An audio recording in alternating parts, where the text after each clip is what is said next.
have better health systems. Kuhusika na mambo ya maana kama kujenga uchumi wetu. You arm yourselves. Yani mnajivaa without not giving us a notice. Hata bila kutupatia we are notice. Also going to arm ourselves. Hata nasi tutachukua silaha. Question is, swali langu ni hili. The government of the day. Serikali ya siku. We have heard about the foundation. Tumesikia kuhusu misingi. If the foundation of this nation and this government is God, iwapo msingi why don't you return to the manual book? Mbona usirejee katika kitabu cha maelezo?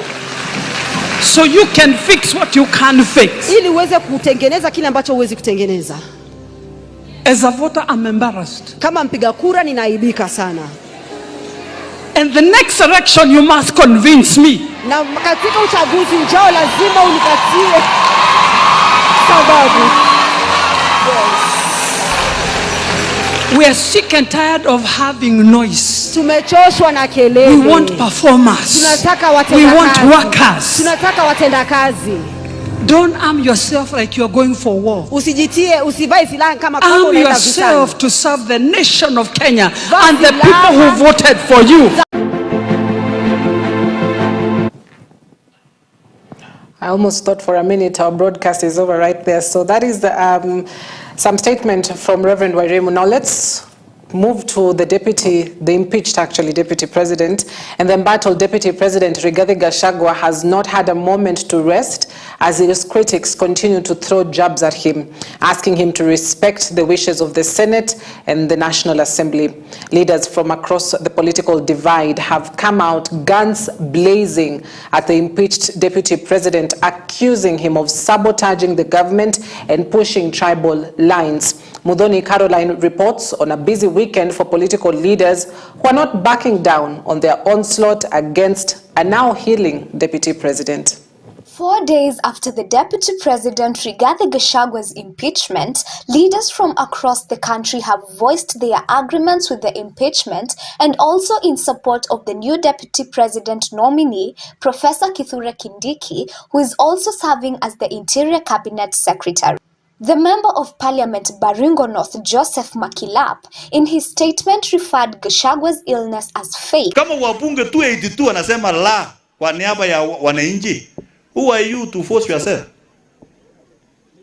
So, hata ile nyingine ya usema kuwa mgonjwa, mimi sijui.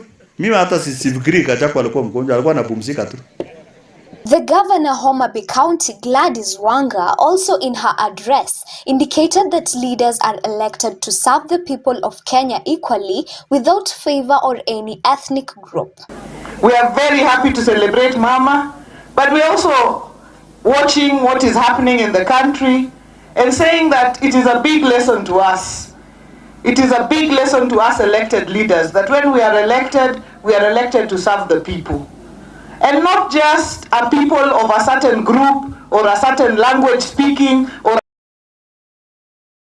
certain region. You are elected, if you are elected as a national leader, you are elected to serve everybody.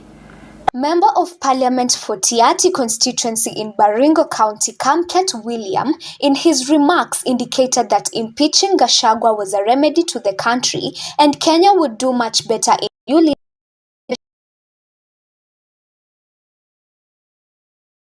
without ethnic.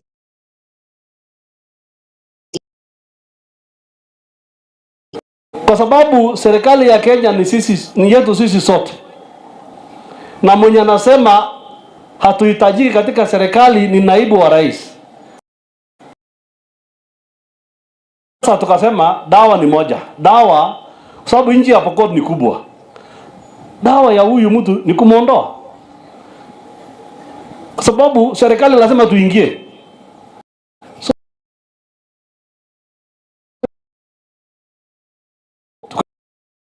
Tukana na wenzangu na tukaondoa huyo mzee, tukamwambia tafadhali nenda ukae nyumbani.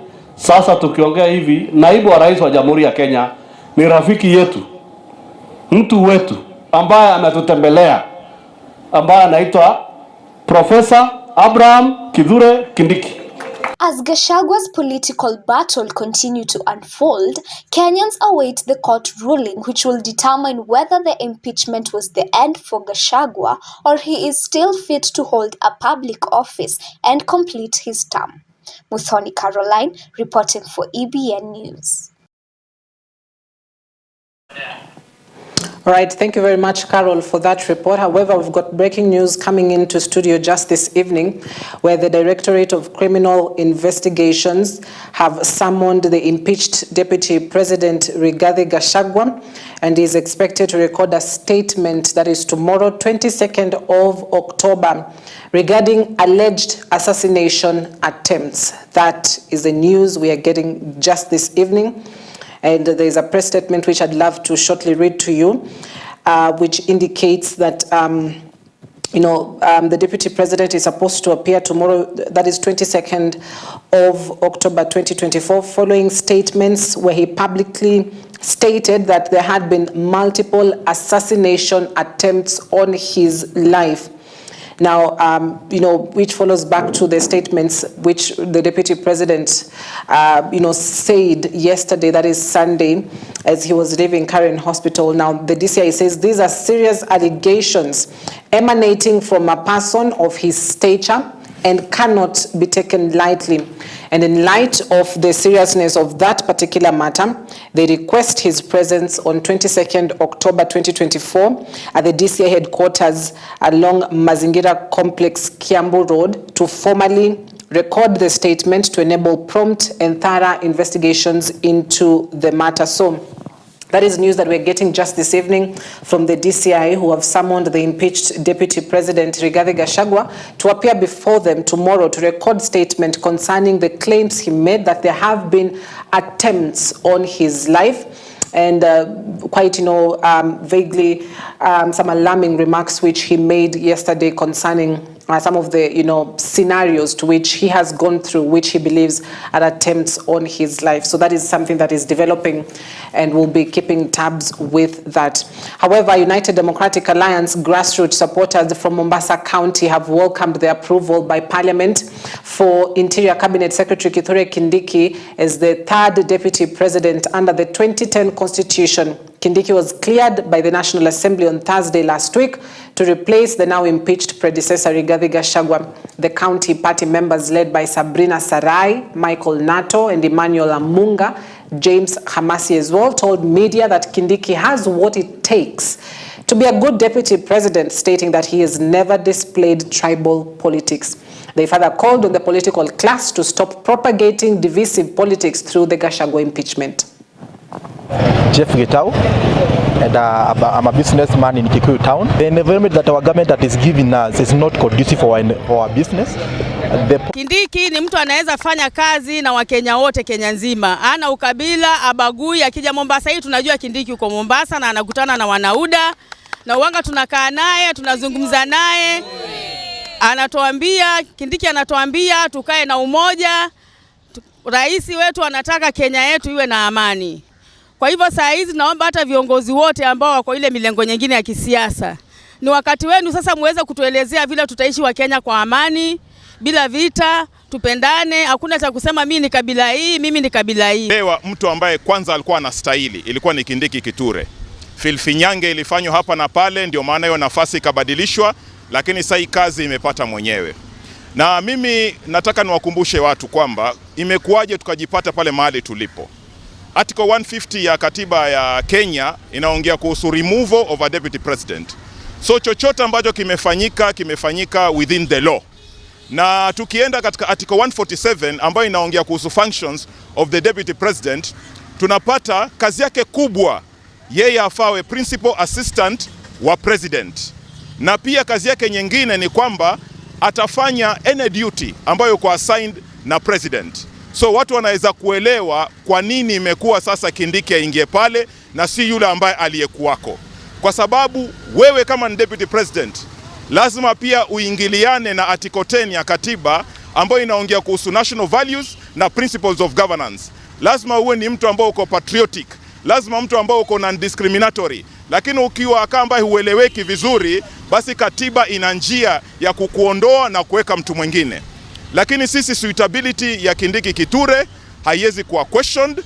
Amekuwa performer mzuri sana kama cabinet secretary wa interior, amejiconduct kwa njia ambayo hata article 75 inasema, sub article C inasema uje conduct ina maana ambayo hautaaibisha ile ofisi. Tunamshukuru maana ameregesha nafasi hii tena kwa Mlima, na tumeona mtu ambaye amepatia nafasi hii ni mtu mwenye ako na tajriba ya kisiasa, kimasomo yuko sawa, na katika kimaadili pia ako sawa.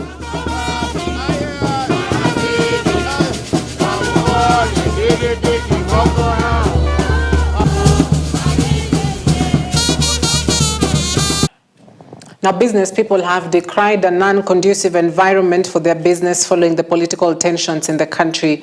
Business persons have also faulted the government for having wrong priorities that are not helpful to the country's economy. This follows a 2-week growing impeachment process which saw the National Assembly and the Senate overwhelmingly vote to oust the Deputy President Rigathi Gachagua. Jeff Gitau, and I'm a businessman in Kikuyu town. The environment that our government that is giving us is not conducive for our business. The politics of now and then has really affected our business. What we elected them for is for them to go and make policies that are affecting our business positively. But what we can see now, the issues that they are having as the government, they are really affecting our business a lot. We were looking at them to go and make policies that will impact our business positively. But the policies that they are making are affecting our business negatively. There's no growth. Big investors are leaving this country to other environment like the neighboring countries to go and do their business there. So people are running away, and also there's no money circulation in our country. Reason being, there's no conducive environment that has been caused by the political instability in our country. My name is Richard Dongo. I'm the chairman, Kenya National Chamber of Commerce, Kiambu chapter. The economy of this country has come to a standstill, and our members of parliament, the executive, and most of our leaders, they are not giving priority to the economic activities which we as a business fraternity we expected. Currently, if you check the interest, the bank interest rates, they are going up on daily basis. Our people, especially the Wanjiko, there's no money in circulation.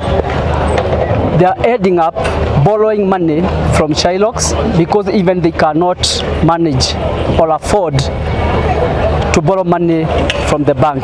Most of the businesses have closed, others shifting or moving from this country to the neighboring countries. And the reason why, it is high cost of production. The electricity cost is too high. Now, the Kenya National Examinations Council, NEC, has announced new guidelines for the 2024 national exams aimed at improving efficiency and maintaining integrity. Among the measures are the personalization of the examination papers to ensure each is unique to a candidate, the rotation of supervisors, as well as a ban on phones for invigilators, center managers, and candidates during the exams. The 2024 KCSE exams will be administered from October 22nd to November 22nd, 2024, while the Kenya Primary School Education Assessment and the Kenya Intermediate Level Education Assessment will be held from October 28th to November 1st, 2024. As it is now, examination officials will be dropping off their cars more than 2 kilometers away at the point where this bridge has collapsed, where we are right now. Tumehakikisha kwamba hakutakuwa na jambo lolote litafanya huu mtihani tusipate kitu inaitwa zero irregularity. We can only wish them the very best because their parents have done their best and the rest now we leave to God. And for those who are invigilating these exams, take it upon yourself that you are invigilating learners who have gone through hell trying to make their future.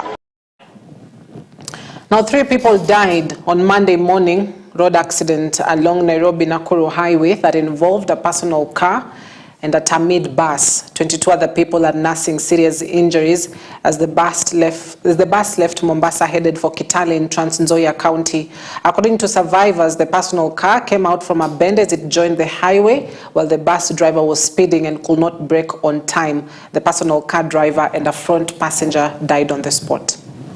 Mombasa saa 9:30 tuelekea Kitale. Gari imekuja vizuri, tukasimama mtoto wandi kidogo, tukaja salama, tukafika Nairobi salama. Kufika hapa, gari ndogo imetokezea huko kando ikawa ina cross barabara. Na dereva alikuwa at high speed.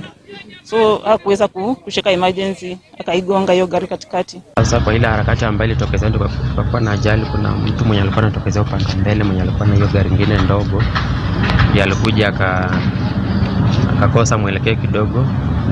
Driver wetu ambaye alikuwa kwenye basi akashuta kudhibiti gari, ambapo huyo dereva wetu alimuona akapiga on, lakini sasa ikawa ameingia kimakusudi. Sasa ndio tukapata ajali.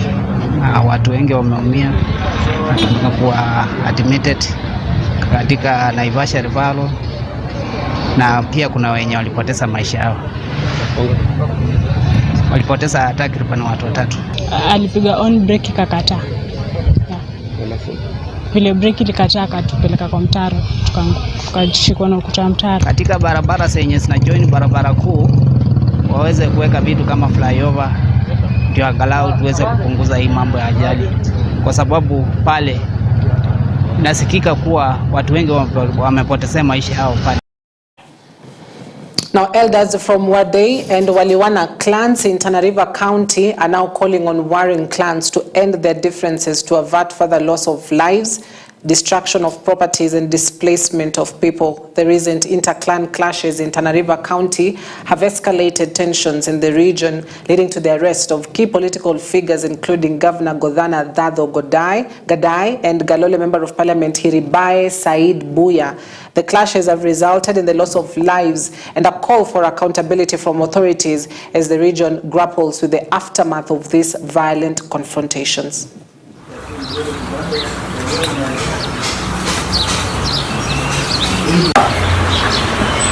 Atuambie anafaa kuombwa nani? Hizi kabila zote mbili leo tumeongea na wazee wao na wako hapa na wamekubaliana kabisa ya kwamba tunaweka amani. Na Tana River hii tumekubaliana kwamba maendeleo sio amani. Maendeleo sio amani. Maendeleo ni kujenga barabara, ni kutafuta chakula, ni kuhakikisha ng'ombe zetu ni nyingi, ni kuhakikisha tuko na factories, ni kuhakikisha kwamba Kenya yetu inatujua kama watu ambao tuko na maendeleo. Kwa hivyo hii amani lazima tuitafute, tena tuitafute kwa haraka sana. Lazima sisi viongozi wenu wa mkubaliana amani na mtu yoyote ambaye aanza mwenzake, hiyo tukabili serikali, tukubali tena kuchezewa akili. Tunafanya mkutano mchana, usiku bunduki na nini. Tunafanya mkutano usiku mchana, mtu anakata na pale. Hiyo hatukubali tena kuanzia leo. Tunakubaliana ya kwamba jamii yetu mbili yote waweke silaha chini, warudi kwa vijiji, watoto warudi kwa shule, kuanzia Monday watoto wote warudi kwa shule. Kuna wale ambao wamevuka kabisa, wote warudi kwa vijiji yao kuanzia leo jioni mpaka kesho asubuhi, ili Jumatatu watoto wafike shule. Nimekubaliana haya, nilikuwa na OCS pia wa madogo, tunahakikisha usalama iko kuanzia leo usiku, kila mtu analala kwake bila kuvuka. Now, Siaya County Governor James Orengo has lamented over the delay of funds for county governments from the Exchequer, saying the devolved units have failed to pay workers' salary accumulating 3 months. Orengo noted the Council of Governors has raised the matter with the national government, adding that the delays were affecting service delivery, which were not being remunerated on time. One of the people who normally feel very annoyed when people go out there are no allowances, they sleep hungry, they have no transport. The Exchequer releases have not been doing very well. Most of the time, the Exchequer releases are 3 months late.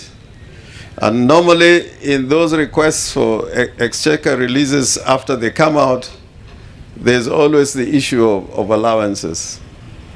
And because they are delayed, allowances are not paid in good time.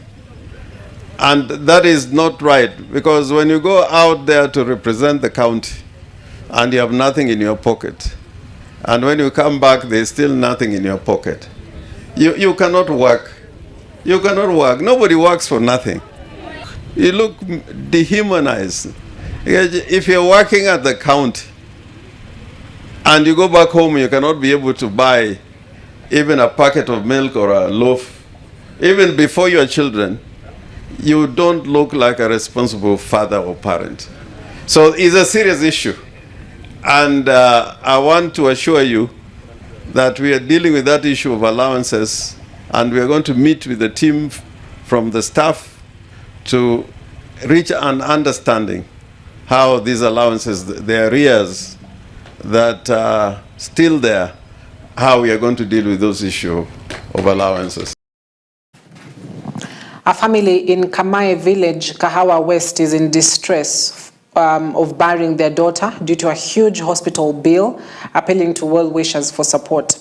And to the patient, Faith Wambui shared their journey with her since her illness, including the loss of the mother who cared for her. The bill has accumulated to over 2.8 million shillings as they seek to bury their daughter Gladys. Faith Wambui, mimi ni auntie ya Gladys.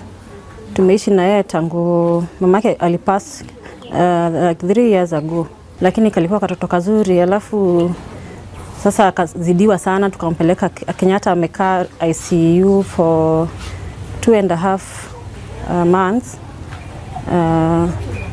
Alikuwa mgonjwa sana. Sasa bili ikashoot, ikakuwa 2.8.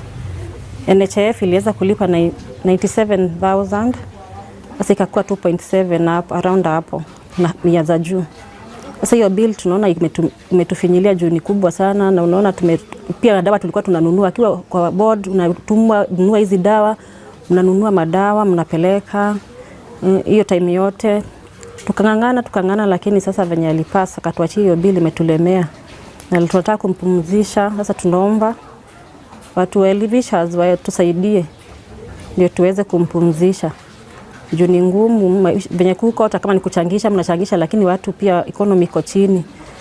Kuna vile watu wanachanga wanajaribu, lakini si haiwezi fika hivyo, ndiko juu sana. Faith Nungari Morege, mimi ni rafiki ya Gladys kutoka kitambo na ni mzaliwa wa huku. Najua hadi wazazi wake, lakini mamake aliaga. Sasa alikuwa mgonjwa tu tudogo, diabetes, pressure, na sasa ikafika mahali akazidiwa. Sasa tunaomba wasamaria wema waweze kumsaidia juu tuko na bili kubwa sana hospitali. Alikuwa amelazwa for 3 months na bili iko kubwa sana. Glado amezaliwa tu nikimuona hivi, amelelewa tu bado nikimuona, juu tulikuwa marafiki wa karibu na mama yake. Vile shida yenye imepitia, Glado amekuwa mtu mgonjwa zaidi sana, na kwanza mama yake ndio alikuwa mgonjwa wa kwanza. Mama yake alisumbuliwa na mwili, akasumbuliwa, akalemewa, akatuachia Glado.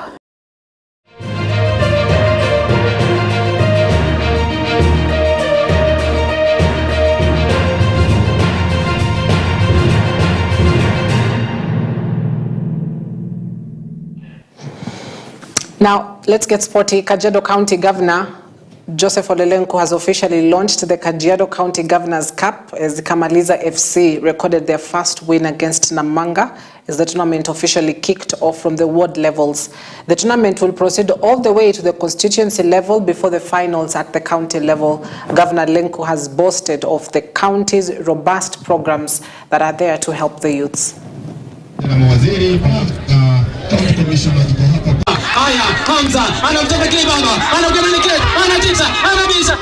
Tumeanza rasmi Governors Cup ambayo itakuwa kukuza talanta mashinani, Michezo haya yataanza katika kila ward, alafu ita progress from the ward to the sub county and up to the county. Na sababu hii ni ili kwa kama county tuanze kutambua watoto wetu ambao wako na talanta ya michezo, na pia kuwauzisha vijana katika michezo wasijihusishe na mambo mabaya ya mihadarati. Na mimi niko na furaha sana kwamba county yetu tuko na programs kabambe za vijana ili vijana wetu waweze kufaidika na talanta zao. Na upongeza wale ambaye wamecheza leo rasmi kuanzisha hii Governors Cup. Napongeza sana Kamaliza ambaye wameshinda timu ya Namanga.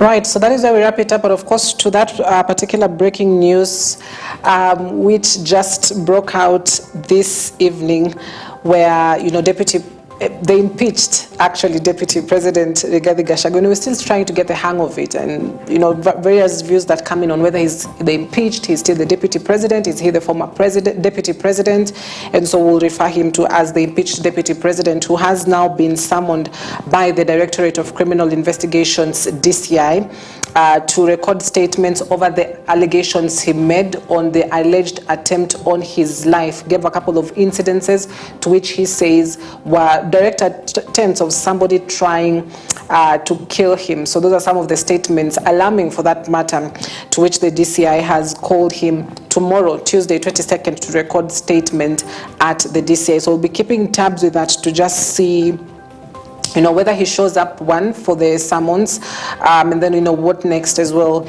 even as we do await directions on his court case, to which the High Court will be giving directions on which way forward for the two petitions that have been filed, which blocked the swearing in of Professor Kithure Kindiki as the Deputy President and subsequent challenged the process of impeachment of the embattled Deputy President. So allow me to wrap it up at that point. Thank you very much for watching. My name is Cynthia Nanjala. Blessed evening. See you tomorrow, same time, same place.